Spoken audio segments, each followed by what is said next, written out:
High guys, welcome to my mummy's kitchen. আজকে আমার মা আটা দিয়ে একটা রেসিপি বানাবে। আটা দিয়ে এই রেসিপিটা বানানোর জন্য প্রথমে একটা আলু কুড়ে নিতে হবে। আলু কুড়া হয়ে গেলে আর একটা গাজরও কুড়িয়ে নিতে হবে।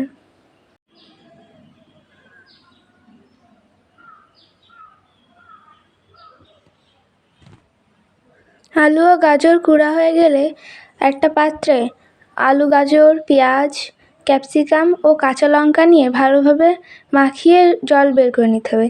তারপর তাতে জিরের গুঁড়ো, ধনে গুঁড়ো, লবণ ও চাট মশলা দিয়ে ভালোভাবে মিশিয়ে নিতে হবে। আর এটা এক সাইডে রেখে ময়দা দিয়ে একটা ব্যাটার তৈরি করে নিতে হবে। ময়দা দিয়ে ব্যাটার তৈরি করার জন্য প্রথমে একটা পাত্রে ময়দা নিয়ে তার উপর লবণ, চালমগজ, রিফাইন তেল ও জল দিয়ে একটা ঘন ব্যাটার তৈরি করে নিতে হবে। তারপর তার উপর গোলমরিচের গুঁড়ো দিয়ে ভালোভাবে মিশিয়ে এক সাইডে রেখে দিতে হবে। আর এদিকে আগে থেকে মাখিয়ে রাখা আটার থেকে লেচি কেটে রুটির আকারে গোল করে নিতে হবে।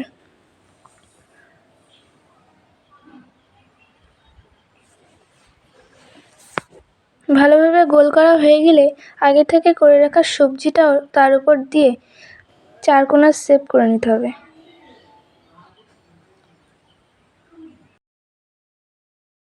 হালকা জল দিয়ে মুড়ে দিলে সেটা আর খুলবে না।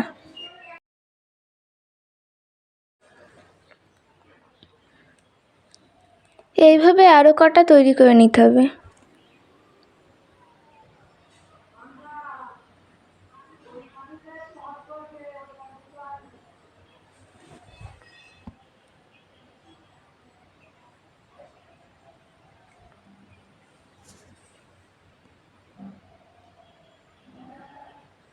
তারপর কড়াইতে হালকা পরিমাণে জল দিয়ে স্ট্যান্ড দিয়ে তার উপর রুটি দিয়ে সিদ্ধ করে নিতে হবে।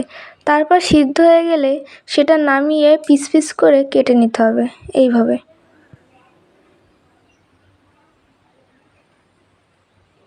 একটা কড়াইতে তেল গরম করে ওই রুটিটা ময়দার ব্যাটারের সাথে মিশিয়ে কড়াইয়ের তেলে দিয়ে দিতে হবে।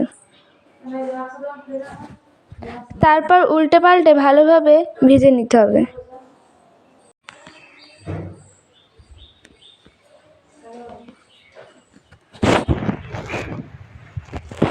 তারপর লাল লাল করে ভাজা হয়ে গেলে একটা পাত্রে তুলে নিয়ে যে কোনো সবজির সাথে পরিবেশন করতে হবে।